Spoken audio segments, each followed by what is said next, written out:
그는 곧바로 회당에서 예수님은 하나님의 아들이다 라고 선포하기 시작했습니다. 사울의 설교를 들은 사람들은 놀라서 물었습니다. 이 사람은 예루살렘에서 예수님을 믿던 사람들을 닥치는 대로 죽이던 사람이 아닙니까? 그가 이곳에 온 것도 제자들을 붙잡아서 대제사장들에게 넘겨주려는 것이 아니었습니까? 그러나 사울은 더욱 힘을 얻어 예수님이 그리스도인 것을 증명하므로 다마스커스에 사는 유대인들은 당황스러워했습니다. 여러 날이 지난 뒤 유대인들은 사울을 죽이기로 모의하였습니다. 그러나 사울은 그들의 계획을 알게 되었습니다. 그들은 사울을 죽이려고 밤낮으로 성문을 철저히 지켰습니다. 어느 날 밤 사울의 제자들이 광주리에 사울을 담아 성벽에 난 구멍을 통해 그를 성 밖으로 달아내렸습니다. 사울은 예루살렘으로 가서 그곳의 제자들과 어울리려 했으나 그들은 사울이 제자가 되었다는 사실을 믿지 못하고 모두 사울을 두려워했습니다. 하지만 바나바는 사울을 데리고 사도들에게로 갔습니다. 바나바는 사도들에게 사울이 길에서 주님을 본 것과 주님께서 사울에게 하신 말씀과 사울이 다마스커스에서 담대하게 예수님의 이름을 전한 일을 이야기해 주었습니다. 이렇게 해서 사울은 제자들과 함께 지내게 되었습니다. 그는 예루살렘을 자유롭게 다니면서 주 예수님의 이름을 담대하게 전했습니다. 사울은 그리스 말을 하는 유대인들과 이야기도 하고 논쟁을 벌이기도 하였으나 그들은 사울을 죽이려고 했습니다. 형제들이 이 사실을 알고 사울을 가이사라로 데려갔다가 다시 다소로 보냈습니다. 그러는 동안 유대와 갈릴리와 사마리아에 있는 교회들이 평화를 되찾았으며 터전을 든든하게 잡았습니다. 교회는 주님을 두려워하며 성령의 위로를 받아 믿는 사람들의 수가 점점 늘어났습니다. 우리 하나님 앞에 감사의 박수 다시 한번 올려드리도록 하겠습니다. 주일 사부 예배 오신 여러분들 주의 이름으로 축복합니다. 오늘 하나님께서 예배를 통해서 말씀을 통해서 여러분의 영혼을 회복시키실 줄로 믿습니다. 자, 우리 가슴에 손을 얹고 믿음을 고백하고 오늘 할 말씀 듣도록 하겠습니다. 한번 따라해 주시겠어요? 하나님은 나를 사랑하십니다. 나는 그 사랑 안에 있습니다. 하나님은 오늘 나에게 말씀하실 것입니다. 그 말씀에 능력이 있습니다. 그 말씀에 생명이 있습니다. 나의 마음을 하나님께 열겠습니다. 나의 생각을 예수님께 집중하겠습니다. 들은 만큼 변합니다. 들은 만큼 행복해집니다. 초대교회에서 가장 위협적인 존재는 사울이었습니다. 그가 작심을 하고 교회를 향해서 달려들자 예루살렘에 모여있던 수많은 성도들은 추풍낙엽처럼 사방으로 흩어지기 시작했습니다. 그런데 초대교회의 공공의 적, 최고의 위험 인물이었던 사울이 다마스커스로 가는 길에 빛 가운데 오신 예수 그리스도를 만나게 됩니다. 그리고 그가 변하게 되죠. 사도 바울, 사울이 회심하는 사건은 하나님의 사랑이 얼마나 위대한지 그대로 보여주는 사건입니다. 사도 바울이 회개하고 예수님을 기다렸던 게 아니죠. 그는 주님을 만난 준비가 전혀 되어 있지 않았습니다. 다마스커스로 가는 길은 예수를 향한 회심을 하러 가는 길이 아니었고 예수를 핍박하기 위해서 예수 믿는 자들을 저주하고 감옥에 가두고 잡아 죽이기 위해서 가던 길이었습니다. 대제사장의 허락을 받아서 자기의 힘과 권세를 사용해서 교회를 죽이려고 달려들던 길이었습니다. 근데 예수님께서 그를 찾아오셨습니다. 그가 스데반의 죽음에 대한 책임을 지겠다라고 얘기하지도 않았습니다. 예수님께서도 그 책임을 묻지 않았습니다. 사울 때문에 고통받고 감옥에 들어가 있던 수많은 성도들, 매질을 당하고 고통을 당했던 사람들, 너 그들은 어떻게 할 거니? 예수님께서 따지지 않고 사울에게 찾아오셨습니다. 그게 은혜의 위대함입니다. 성경은 그런 하나님의 위대하신 사랑을 우리가 먼저 하나님을 찾은 것이 아니라 그분이 먼저 우리를 찾으셨다라고 얘기하고, 살아온 먼 시간이 지난 다음에 우리가 아직 연약한 죄인 되었을 때 그분께서 우리를 위해서 죽으심으로 그분의 사랑을 확증하셨다라고 이야기를 합니다. 최고의 위험 인물이었던 사울이 예수 그리스도를 만나게 되고 그가 하나님의 사람이 되었습니다. 은혜죠. 값진 은혜입니다. 하늘과 같은, 땅과 같은 은혜입니다. 그런데 사울의 이야기를 보면 여러분과 저의 이야기가 보입니다. 사울에게 베풀어졌던 은혜를 보면 우리에게 임한 은혜가 보이는 것입니다. 사울에게 임한 은혜를 보면 우리가 앞으로 구해야 될 은혜가 무엇인지도 보이게 되는 것이죠. 오늘 사울을 변화시키셨던 성령의 강력한 은혜가 주일 예배를 드리고 있는 여러분과 제 마음속에 가득 채우게 되기를 주의 이름으로 축복합니다. 그런 은혜를 향한 사모하는 마음이 우리 가운데서 불처럼 일어나는 주일이 되기를 주의 이름으로 축복합니다. 자, 사도행전 9장 15절부터 19절까지의 말씀인데, 지난주에 보았던 말씀인데 다시 한번 읽어보려고 합니다. 15절부터 19절 말씀 같이 한 목소리로 한번 읽어볼게요. 시작. 그러나 주님께서 아나니아에게 말씀하셨습니다. 가거라. 그는 이방 사람들과 여러 왕들과 이스라엘 백성들 앞에서 나의 이름을 전하도록 선택된 나의 도구이다.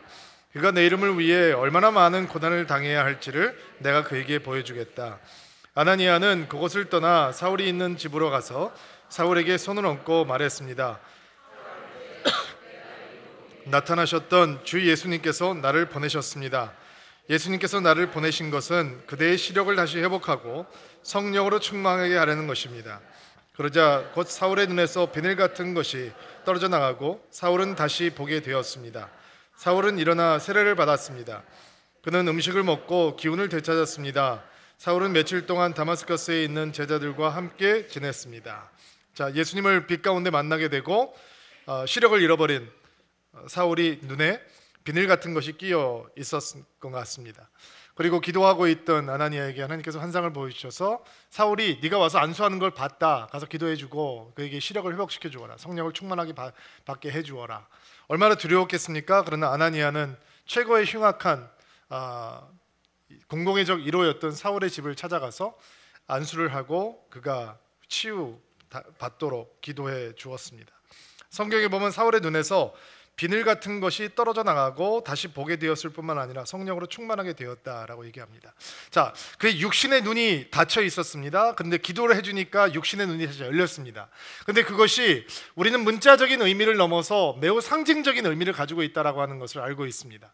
그는 굉장히 똑똑한 사람이었습니다. 지성적이고 이성적이고 열정이 많고 유득에 대한 열심도 특출하고 성경에 대한 지식도 탁월한 사람이었고 자기 자신의 삶을 향한 야망도 특출한 사람이었습니다. 그런데 그가 눈을 뜨고 살았지만 눈을 감고 사는 사람처럼 암흑 속에 갇혀 있었다는 것이죠. 아마 그는 그의 육신이 다친 다음에 3일 동안 금식하고 혼돈 가운데서 주의 얼굴을 구할 때야 그가 얼마나 똑똑한 척하고 살았지만 암흑 속에 살고 있는 사람이었는지 깨닫게 되었을 것입니다. 그리고 이름이 알려지지 않은 작은 제자죠. 지금 한 번 등장하고 더 이상 성경에 나오지 않는 아나니아라고 하는 사람을 통해서 안수 기도를 받고 그의 눈이 띄어집니다. 그리고 그의 영의 눈도 띄이는 것입니다. 그게 보이셔야 합니다. 그 전에는 정말 똑똑하다고 생각하면서 살았던 사울이지만 예수를 알기 전에는 그의 눈이 닫혀 있었고 그는 암흑 속에서 살고 있었고 그는 거짓 속에 살 수밖에 없었는데도 불구하고 그는 예수를 만나고 난 다음에 눈에서 비늘 같은 것이 거친 다음에야 그의 영의 눈도 띄어지게 되었다라는 것이죠. 예수를 만나는 사람들에게는 이렇게 눈에서 비늘 같은 것이 떨어져 나가는 시간, 경험, 체험이 있어야 하는 것입니다. 예수를 만나면 반드시 이런 체험이 있습니다. 사람들이 세상에서 살면서 무엇을 통해서 세상을 봅니까? 자기가 가지고 있는 세계관을 통해서 보게 됩니다. 그 세계관의 주인공은 누구입니까? 나입니다. 내가 어떻게 잘 될 것인가? 내가 어떻게 내 이 세상 속에서 성공할 것인가? 그 성공은 무엇인가? 힘인가? 권력인가? 쾌락인가? 소유인가? 무엇인가? 다 내가 내 삶을 살아가는 만큼, 나의 삶을 주장하고 싶은 만큼, 내가 나의 삶을 향상시키고 만큼 그 세계관을 가지고 우리의 삶을 보고 우리의 세상을 바라보게 됩니다. 그리고 너무 기가 막힌 사실은 똑같은 세계관으로 하나님도 해석한다는 거죠.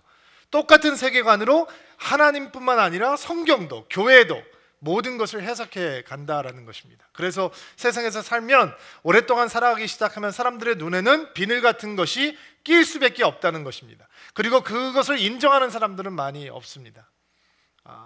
당연하다, 문화적인 소산이다라고 생각하기가 쉽습니다. 이번 주는 미국에서는 굉장히 비극적인 한 주였습니다. 대법원에서 드디어 동성애 결혼에 대한 법안이 통과가 됐습니다. 모든 주에서 이제는 동성애 커플을 법적으로 인정하는 법안이 시효가 되었습니다.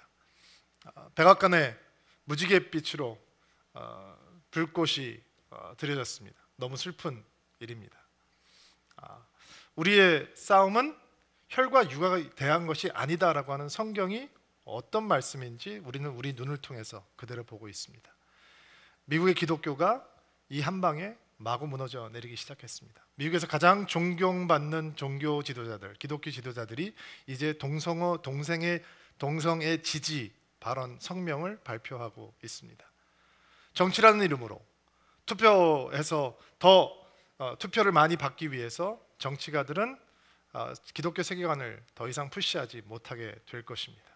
어떤 분들은 이제 마지막 보루였던 미국의 기독교 문화가 처절하게 무너져 내리는 슬픈 순간이었다라고 얘기를 하기도 합니다. 그리고 이 쓰나미는 세계 방방곡곡으로 오게 될 것이고 우리 앞에도 다가오게 될 것입니다. 그리고 지금 이 시대부터 태어나는 아이들, 이 시대 속에 이런 법안이 통과되는 것들을 보면서 자라고 있는 젊은이들과 크리스천들은 이게 우리의 문화의 한 부분이다라고 생각하면서 그렇게 받아들일 것입니다. 그러면 비늘 같은 것이 씌인 채로 살아가게 되겠죠. 그러나 성경은 얘기합니다. 그것이 벗겨져야 예수를 만나는 겁니다. 그 세상의 눈이 벗겨지지 않으면 세상에 살아가기 때문에 세상의 문화와 세상의 풍조와 이런 것들 때문에 덮어 씌워진 이 비늘 같은 것이 벗겨지지 않으면 우리는 눈을 뜨고 있지만 감은 사람처럼 살 것이고, 밝은 가운데 사는 것처럼 착각을 하지만 결국 암흑 속에 밖에 살 수밖에 없는 사람들인데, 그것이 예수 그리스도의 능력으로, 성령의 능력으로, 하나님의 은혜로 벗겨지는 순간 우리의 영적인 세계는 열리게 되는 것입니다. 그리고 우리는 세상을 바라보는 새로운 눈을 갖게 되는 것입니다. 세상의 시간은 어떻게 나누어져 있습니까? 그리스도께서 오기 전의 시간 BC와 그리스도께서 오신 다음의 시간 AD로 나눠져 있습니다.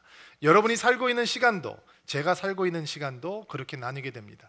이 세상에 있는 모든 시간은 예수 그리스도께서 오시기 전의 시간과 예수 그리스도께서 오신 다음의 시간으로 나누어지는 것입니다. 사울의 삶 속에서도 예수 그리스도께서 오시기 전에 암흑 속의 시간과 예수 그리스도께서 오신 다음에 눈에 비늘 같은 것이 벗겨진 다음에 새로운 시간으로 나누어져 있습니다.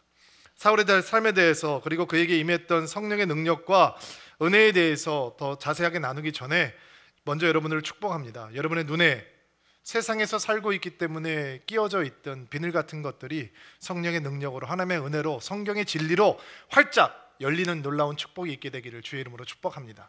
인기 있는 결정이 아니더라도, 선택이 아니더라도, 그것 때문에 우리가 때로는 편협하다라고 핀잔을 들을지라도 여러분, 세상의 것들로 여러분의 눈을 가려놓고 사는 인생이 아니라 하나님의 진리로 여러분의 영안을 활짝 띄워놓고 살 수 있는 인생이 되기를 주의 이름으로 축복합니다.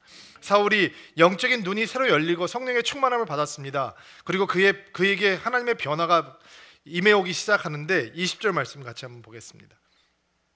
20절 말씀 읽어볼게요. 시작. 곧바로 회당에서 예수님은 하나님의 아들이시다. 21절 22절도 읽어볼게요. 사울의 설교를 들은 사람들은 놀라서 물었습니다. 이 사람은 예루살렘에서 예수님을 믿던 사람들을 닥치는 대로 죽이던 사람이 아닙니까? 그가 이곳에 온 것도 제자들을 붙잡아서 대제사장들에게 넘겨주려는 것이 아니었습니까? 그러나 사울은 더욱 힘을 얻어 예수님이 그리스도인 것을 증명함으로 다마스커스에 사는 예수인, 곧바로, 아주 우리가 주의 깊게 봐야 되는 말씀이에요. 그는 곧바로, 주저하지 않고 망설이지 않고 곧바로 회당에서 예수님은 하나님의 아들이라고 선포하기 시작했다는 것이죠. 그가 다마스커스에서 있는 제자들과 교제를 나누었다라고 하는 표현을 저희가 조금 전에 읽었잖아요. 그게 무슨 얘기일까요? 아마 그들은 앉아서 예수님께서 어떻게 죽으셨고 예수님께서 죽은 것이 어떻게 성경에서 이야기하고 있는 고난받은 종의 성취된 말씀이고 예수님께서 어떻게 부활하셨고 그 부활이 어떻게 그 부활을 통해서 예수님께서 하나님의 아들이신 것이 확증되었고 예수님께서 승천하셨고 그들이 보는 앞에서 하나님께서 예수 그리스도께서 영화로움을 받으셨고 그리고 그 영화롭게 하늘로 올라가신 예수님께서 너 그대로 다시 이 땅에 오실 것이다 라고 천사들이 증언을 해주었는지 조목조목 사울에게 얘기를 해 주었을 거예요. 사울은 그런 얘기를 두루두루 전해 들었을 거예요. 그리고 그것이 말이 안 되는 소리라고 생각을 했기 때문에 그가 알고 있던 구약적인 지식, 그가 알고 있던 종교적인 열심, 그가 알고 있던 모든 율법적인 열심을 다 동원해서 예수는 가짜다, 예수 믿는 사람들은 죽여야 된다, 잡아야 된다, 감옥에 넣어야 된다 라고 생각하면서 살았겠죠. 근데 그가 예수를 빛 가운데 만난 다음에 눈에서 비늘 같은 것이 떨어진 다음엔 그 진리의 말씀에 설득당하기 시작하는 거예요. 그리고 그 진리의 말씀 가운데 사로잡히기 시작하는 거예요. 그동안 구슬처럼 흩어져 있던 구약의 말씀들이 예수 그리스도라고 하는 한 분을 통해서 이렇게 목걸이가 꿰어지듯이 쫙 꿰어지는 것을 보게 되었죠. 그리고 그가 한 통으로 보고 있는 거예요. 한 줄로 지금 이 구약이 구구절절 예언하고 있던 그 메시아라고 하는 분이 바로 예수 그리스도라고 하는 그분 가운데서 성취되고 확증되는 거구나. 그리고 그는 망설이지 아니하고 회당에 가서 예수는 하나님의 아들이요, 예수는 약속된 메시아요, 예수는 우리의 구세주시요 라고 증명하기 시작했다는 거예요. 근데 사람들이 감당할 수가 없는 거죠.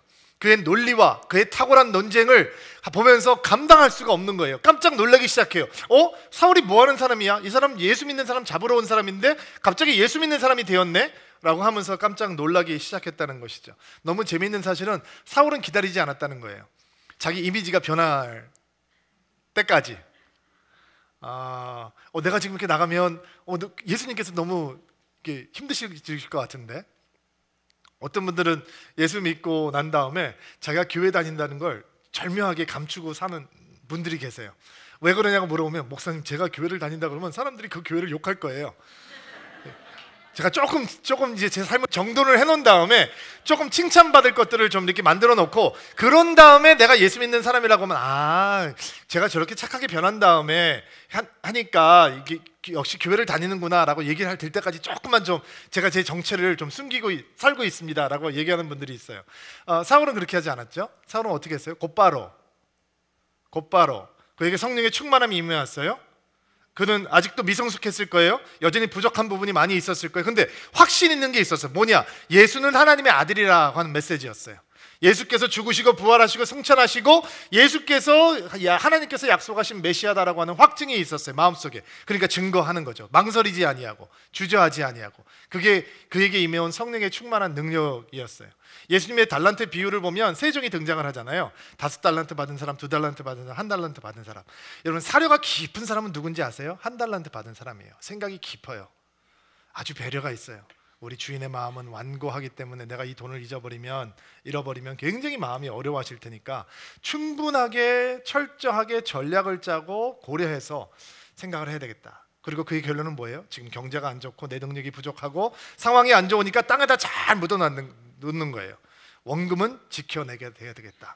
생각 없는 사람은 5달란트 2달란트 받은 사람이에요. 성경에 보면 뭐라고 나오냐면, 돈을 주었어요. 그 달란트라고 하는 것은 30년 동안 일을 해야지 모을 수 있는 돈이에요.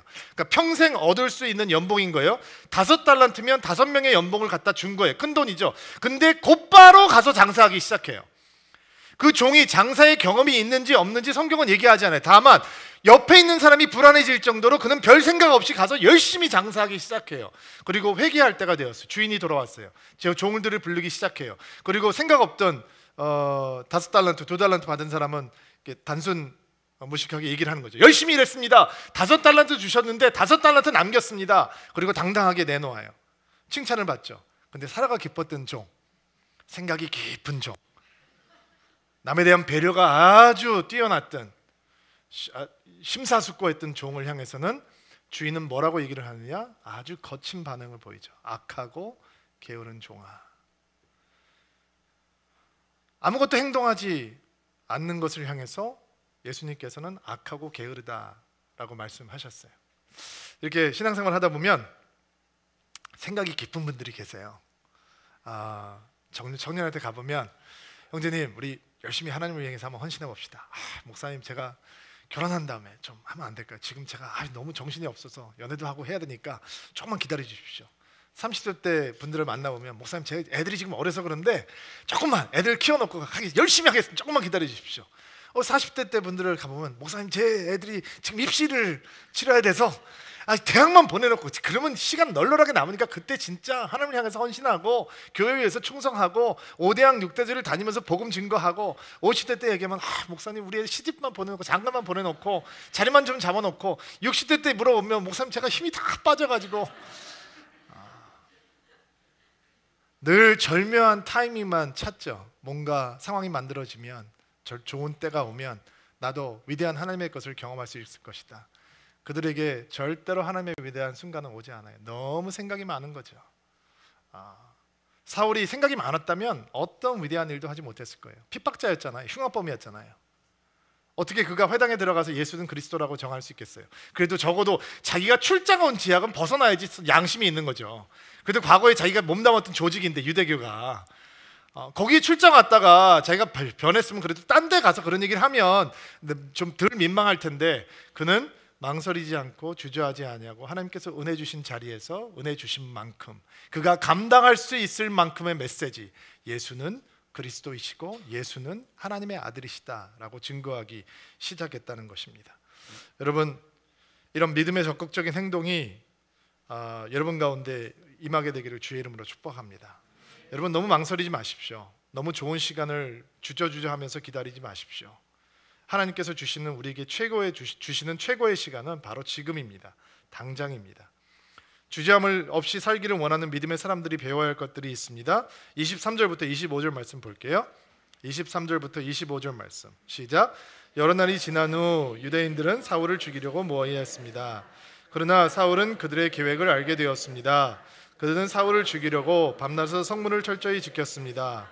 어느 날 밤 사울의 제자들이 광주리에서 사울을 달아 병벽에 난 구멍을 통해 그들을 성벽으로 달았습니다. 자, 지금까지 성경을 읽은 거 보면 스토리가 이렇게 진행이 되는 것 같잖아요. 사울이 예수님을 만났어요. 그리고 아나니아의 기도를 통해서 치유함을 받았어요. 그가 예수님을 믿게 되었어요. 그리고 회당에 나가서 예수는 하나님의 아들이시다라고 증거하기 시작해요. 그러다 보니까 유대인들이 그를 싫어하기 시작해요. 그를 죽이려고 해요. 그래서 그의 제자들이 성벽에서 이렇게 구멍을 난 거를 통해서 락 클라이밍을 하면서 이제 탈출을 하게 되는 거죠. 이렇게 진행됐다라고 생각하기가 쉬운데 23절 다시 한 번만 올려주세요. 23절 다시 한번 읽어주세요. 시작. 여기서 여러 날이 지났다라고 하는 성경 구절이 며칠이 지났다라고 하는 표현이 아닌 거예요. 그러니까 22절과 23절 사이에는 시간의 갭이 꽤 있어요. 그러면 우리는 그 시간의 갭이 어떤 갭인지 다른 바울의 간증과 다른 기록들을 통해서 추론을 해봐야 되는데, 갈라디아서에 보면 바울이 자기네 삶에 대해서 간증을 하고 있는 부분 가운데 다마스커스에서 예수 그리스도를 만난 다음에 그가 어떻게 다음 행선지로 이동을 했는지를 간증하는 부분이 나오거든요.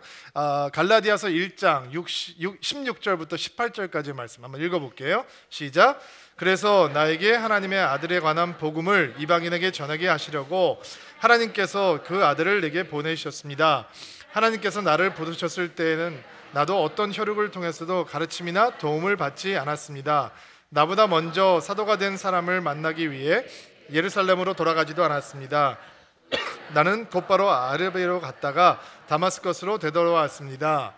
3년 뒤에 나는 베드로를 만나려고 예루살렘으로 가서 그와 보름 동안을 함께 지냈습니다. 자, 그럼 두 성경, 지금 우리가 읽고 있는 본문과 갈라디아서 말씀을 비교를 해보면 어떤 결론이 되게 되냐면, 예수 그리스도를 다마스커스로 가던 길에 만난 다음에 그가 예수를 믿고 제자가 된 다음에 바로 어디로 갔다는 얘기예요? 아라비아로 갔다는 얘기죠.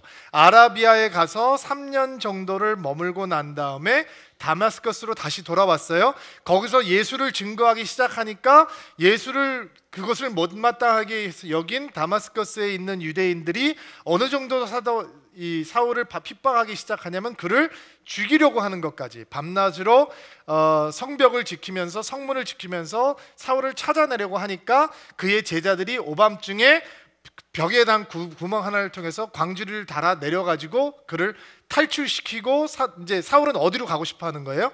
예루살렘으로 가서 거기에서 먼저 사도가 됐던 리더들과 함께 만나서 교제를 하려고 했다라는 얘기를 지금 이렇게 두 가지 성경을 보면 우리가 추론을 해볼 수 있는 것이죠.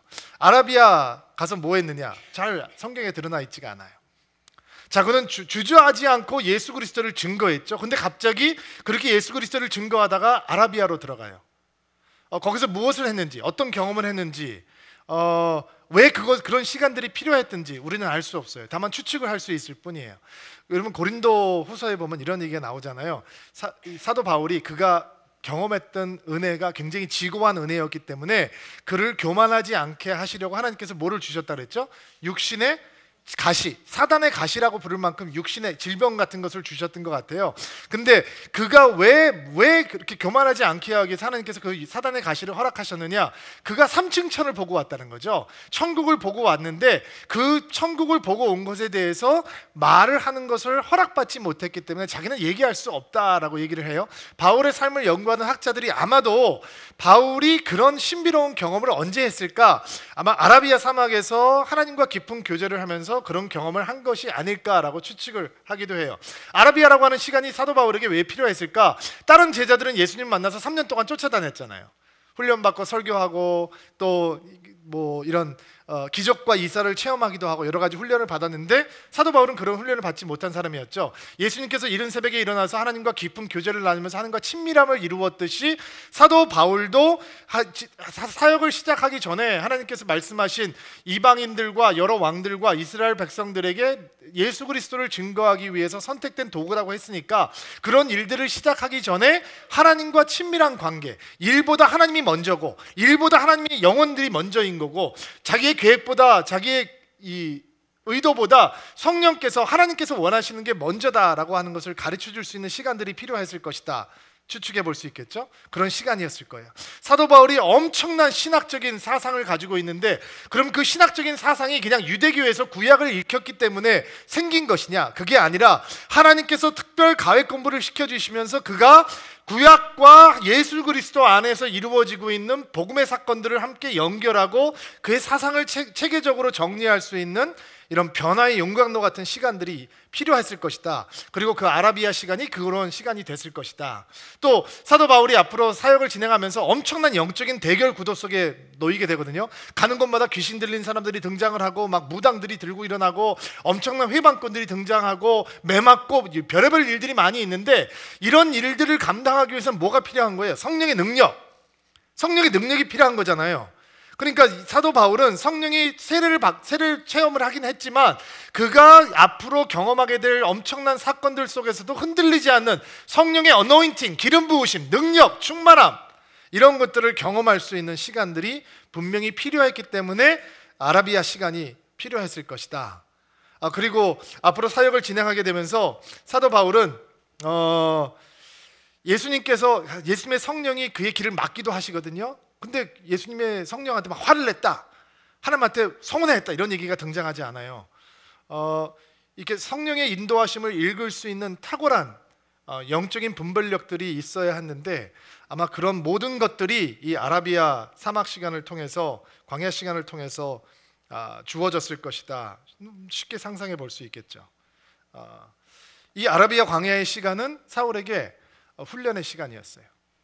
아직 훈련받지 못하고 체험만 가지고 있고 열정만 가지고 있고 복음만 가지고 있는 그에게 하나님께서는 그를 차근차근 훈련시키셨다는 것이죠. 여러분 하나님의 일을 하고 싶으세요? 하나님께 쓰임 받고 싶으세요? 아멘 하세요? 네, 훈련 받으셔야 돼요. 열정만 가지고는 안 돼요. 여러분 사고 쳐요. 다른 사람들에게 상처되고 여러분도 지쳐요. 훈련 받으셔야 돼요. 훈련은 화려하지 않아요. 훈련의 시간은 즐겁지 않아요. 훈련의 시간은 고통스럽고 힘든 거예요. 훈련의 시간은 남들한테 자랑할 수 있는 시간이 아닌 거예요. 훈련의 시간은 내가 깎이는 시간이고 훈련의 시간은 나에게 익숙하지 않은 것들을 다른 바깥으로 들어오는 강제성에 의해서 우리 안에서 익숙하게 되는 시간이고 그러나 그런 훈련의 시간을 통해서 우리는 하나님의 사람으로 하나님의 도구로 하나님의 일을 할 수 있는 리더로 세워져 가는 것이죠. 제가 이번 주에 설교 준비를 하다가 제 친구 한 명이 생각이 났어요.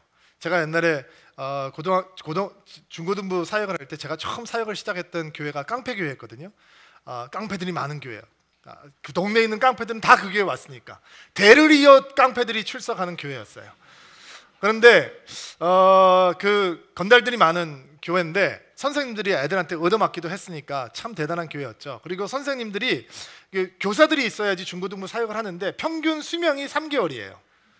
그러니까 3개월 이상 버텨내질 못해요. 선생님들이 너무 애들이 거치니까. 근데 특별히 거친 클래스에 어떤 그 듬직한 선생님이 한 분 오셔서 자기가 그 클래스를 하는데 조건이 있다는 거예요. 조건은 두 가지예요. 첫째, 지금 고등학교 1학년 아이들인데 자기가 고3까지 이 아이들을 가르칠 수 있도록 허락해주면 좋겠다. 3년을 가르치겠다는 거예요. 그러니까 할렐루야 아멘이죠. 그래서 그러냐? 그거 참 들어주기 힘든 조건인데 심각하게 고려를 해보겠다. 자, 두 번째 조건은 이거였어요. 자기는 회의, 교사회의 같은 거 참석 못한다. 교사들끼리 모여서 기도회 하는 거 자기는 참석하지 못한다. 그거 빼줄 수 있겠냐? 그러면 자기가 최선을 다해서 하나님 말씀을 가지고 이 아이들을 양육하겠다. 그리고 저하고 굉장히 친한 친구가 되었어요. 제가 결혼할 때 제 베스트맨이었어요. 그러니까 굉장히 친한 친구가 되었죠. 그래서 제가 교사가 너무너무 없을 때니까 그 조건을 들어줬어요. 교사회의 안 나와도 좋다. 교사 기도 모임 안 나와도 좋다. 근데 제가 훈련을 잘못한 거예요. 물론 저와 함께 있을 때는 저하고 친한 친구니까, 제 베스트 프렌드가 됐던 친구니까, 그리고 맨날 같이 운동하고 같이 밥 먹고 했으니까 아무 문제가 없었어요. 근데 저도 그 친구도 이제 각자의 길을 가게 되고 그 친구도 나이가 든 집사가 되어서 그냥 교회 가서 생활을 할 거 아니에요. 근데 관계가 안 되는 거예요. 회의 들어가면 어려워지는 거예요. 같이 기도 모임 안 하니까, 집사가 됐는데도 불구하고 같이 기도 모임 합시다 그러면 기도 모임 같은 거 힘들어하니까 어려워지는 거예요. 제가 그때 훈련을 했어야 되는 거예요. 그 사람을 같이 회의하면서 내 의견과 그의 의견이 다를 때 어떻게 절충안에 도달할 수 있는지, 다른 사람의 말을 들을 수 있는 것도 내가 훈련해 주었어야 되는 거고, 내가 혼자 기도할 수 있지만 함께 기도하면서 다른 사람들의 기도와 내 기도가 만나서 시너지를 이루는 것도 교회 안에서 훈련을 해줘야 되는 거고. 근데 안타깝게도 우리가 각자 이 다른 길을 가면서, 그 친구는 지금 텍사스에서 신앙생활을 하고 있는데 그 교회에서 너무 예수님 사랑하고 거룩하고 순결하고 좋은 아빠고 좋은 남편이고 아침 5시 반에 일어나서 성경 공부 가르치는 사람이고 너무 좋은데 교회 안에서 제대로 신앙생활을 못하는 거예요. 관계가 자꾸 삐걱거리는 거예요. 너무 반듯한데 교회 사람들한테 존중받지 못하는, 존경받지 못하는, 인정받지 못하는, 그냥 목사들한테 조금 거북한 집사가 되어가는 것을 보면서 제가 너무 후회가 돼요. 내가 그때 제대로 훈련을 했어야 되는데. 여러분, 훈련은 때로는 불편해요. 근데 훈련을 통해서 우리가 하나님의 사람으로 만들어지는 거예요. 신학교 가면 헬라어 히브리어 가르쳐요. 머리에 쥐나요. 근데 그거 안 하면 나중에 힘들어져요. 신학교 가서 배우는 과목들이 때로는 너무 졸려요. 근데 그거 안 하면 나중에 실력 없는 목사가 되어버리는 거예요. 교회 안에서 여러 가지 훈련이 있어요. 여러분, 훈련 받으세요. 때로 와서 보면 졸릴 때도 있어요. 때로는 따분할 때도 있어요. 그러나 어떻게 우리가 하나님의 사람으로 세워져 가느냐? 아무것도 아닌 것 같은 훈련을 통해서 우리는 그렇게 세워져 가는 거예요. 아라바 광야의 시간이 절대로 화려하거나 절대로 자랑할 수 있는 시간이 아니었을 거예요. 근데 우리가 알고 있는 사도 바울, 그 사도 바울은 그 아라바의 광야의 시간을 통해서 만들어지고 세워지고 있었어요. 그가 광야의 시간을 마치고 돌아왔어요. 그를 위해서 기다리고 있던 것은 엄청난 찬사와 이 응원과 박수 소리가 아니었어요. 그가 다마스커스에 가서 복음을 전하기 시작하자 사람들이 싫어하기 시작해요. 이를 박박 갈기 시작해요. 어느 정도로 그를 죽이려고 할 때까지 박박 갈기 시작해요. 그리고 그는 예수 그리스도를 위해서 고난을 받는 삶의 모습을 보게 되는 것이죠. 독일 교회의 양심이었던 버너 헤퍼라고 하는 목사님은 고난은 참된 제자도의 상징이다라고 얘기를 했어요. 사울은 고난을 받으며 그가 예수 그리스도의 제자였다는 것을 다시 한번 확인할 수 있었던 거예요. 너무 기가 막힌 사실은 다마스커스에서 그가 탈출을 하고 어디로 가기를 원했냐면, 그보다 먼저 고난을 받았던 믿음의 선배들, 그 고난은 누가 한 것이었어요? 자기가 한 거죠. 자기한테 고난을 받아서 막 흩어지고 어려워졌던 교회의 리더들과 함께 만나서 얘기를 듣고 싶었지 않을까라는 생각을 해봐요. 형님, 베드로 형님 얘기 좀 들어보세요. 나 몰랐는데 이렇게 핍박 받으니까 좀 마음이 상하네요. 두렵기도 하네요. 형님은 옛날에 어떠셨어요? 이렇게 뭐 교제를 하기를 원했던 거 아닐까요? 결국은 그런 만남을 통해서 그가 격려받고 위로받기를 원했겠죠. 근데 예루살렘에 있는 사람들은 어떤 고정관념 속에 사로잡혀 있었냐면, 사울은 변하지 않았다, 사울이 변한 거는 믿을 수 없다. 지들은 옛날에 그렇게 살다가 분명히 변했으면서, 지들도 형편없이 살다가 예수 그리스도의 성령께서 오신 다음에 변했으면서 남이 받은 성령에 대해서는 자꾸 의심하고 싶은 거죠. 자기의 과거에 대해서는 굉장히 그레이스풀하고 남의 과거에 대해서는 굉장히 타이트하고, 예루살렘에 있는 리더들의 모습이 좀 그런 모습이 있었던 것 같아요. 그때 사울의 삶 가운데, 바울의 삶 가운데 잊지 못할 은인을 한 명 만나게 되는데, 그것이 바나바라고 하는 사람이에요. 27절 말씀, 26절부터 28절 말씀 한번 읽어볼게요. 시작. 사울이 제자가 되었다는 사실을 믿지 못하고 모두 사울을 두려워했습니다. 하지만 바나바는 사울을 데리고 사울이 갔습니다.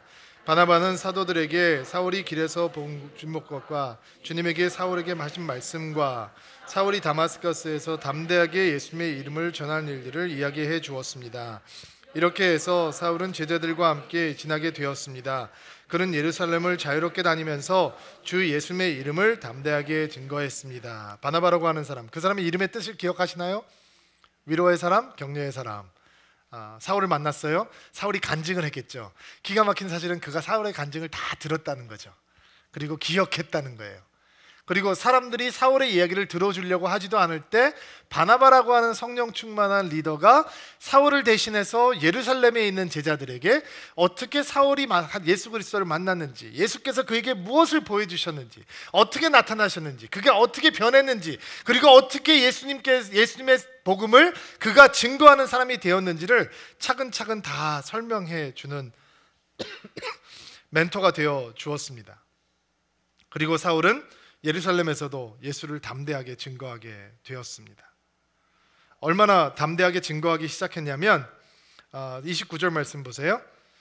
사울은 그리스마를 하는 유대인들과 이야기를 하기도 하고 논쟁을 벌이기도 하였으나 그들은 사울을 죽이려고 했습니다. 벌써 이 9장에 얼마 안 되는 성경을 읽는 동안 사울이 설교만 하면 죽이려고 하잖아요. 그러니까 이게 우리가 아직 설교를 잘 못하나 봐요. 아직 우리 설교 끝난 다음에 그런 사람이 아직 안 나타나는 거 보니까 사울은 설교만 하면 누가 나타나서 죽이려고 하는 거예요. 얼마나 설교를 능력 있게 잘하면. 그리고 그를 사랑하는 형제들이 그를 가이사랴로 보냈다가 다소, 사울의 고향이죠, 다소 지방으로 보내게 돼요. 그리고 여러분 나중에 우리가 성경을 다시 사도 바울과 바나바가 만나는 장면을 여러분들께서 보시게 될 거니까, 그리고 다소에 가서 사울이 혼자서 약 10년 동안을, 한 11년 동안을 하나님의 말씀을 열심히 가르치면서 사역을 하게 돼요. 놀라운 사건이죠.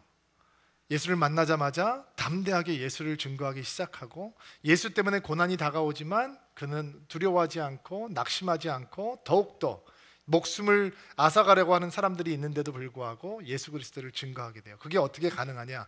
우리가 알 수 없는 신비로운 아라비아 사막에서 있었던 하나님의 놀라운 훈련함을 통해서 그는 견고한 사람으로 변해 있었다는 거예요. 여러분도 저도 견고한 사람이 될 수 있어요. 우리에게 그런 훈련의 시간이 필요한 거죠. 그리고 그러는 동안 스데반이 순교하고 사울이 교회를 핍박할 때 사도들을 빼고 모든 성도들이 핍박을 피해서 다 흩어졌잖아요.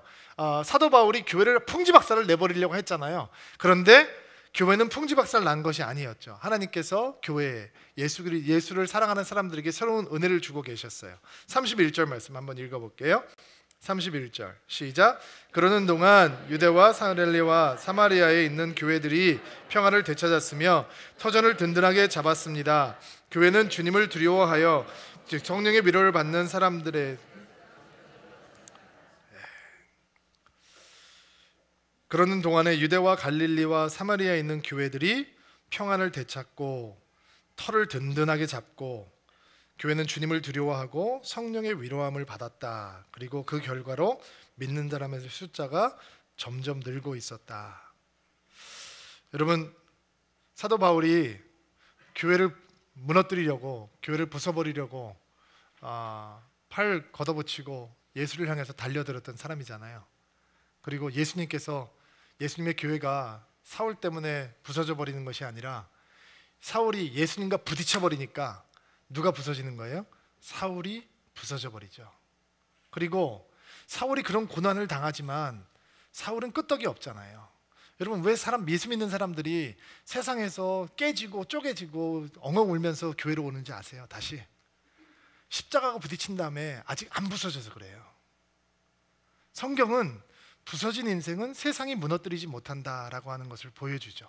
여러분 기억하셔야 돼요. 사도 바울이 펄펄 살아있을 땐 예수님과 향해서 맞짱 뜨겠다고 달라붙었어요. 그리고 십자가와 부딪혀요. 그리고 십자가 앞에서, 예수 앞에서 완전히 산산조각이 나버리는 거예요.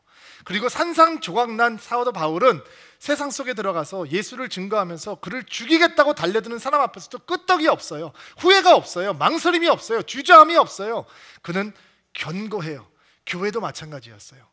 그들이 예수 그리스도 앞에서, 십자가 앞에서 완전히 깨어져 버린 사람들이 되니까 흩어지면서 예수 그리스도의 복음을 증거하기 시작하고, 예수 때문에 핍박을 받아도 그는 예수의 이름을 부인하지 않고 가는 곳마다 예수께서 주의가 되신다라고 하는 것을 증거하는 사람들이 되어 보니까 시간이 흐르고 난 다음에 그 교회는 없어지지 아니하고 그 교회 가운데 평안이 찾아왔고, 할렐루야, 성령의 위로와 하나님을 경외함이 있고 터가 든든해지고, 오히려 흩어졌던 교회를 통해서 예수 그리스도의 사람의 숫자는 더 풍성해지고 있었다라는 것입니다.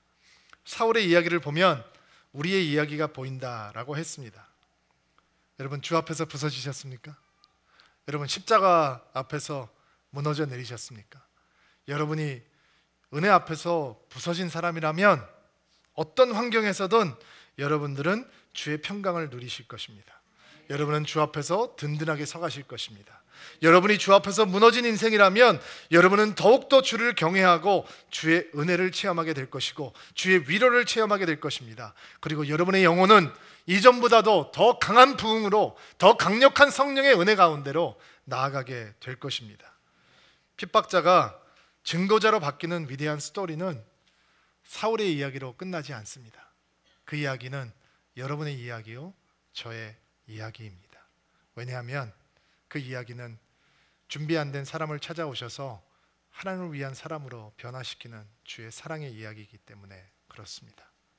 그 사랑이 여러분의 삶을 충만하게 채우는 한 주가 되기를 주의 이름으로 축복합니다. 같이 한번 기도합시다.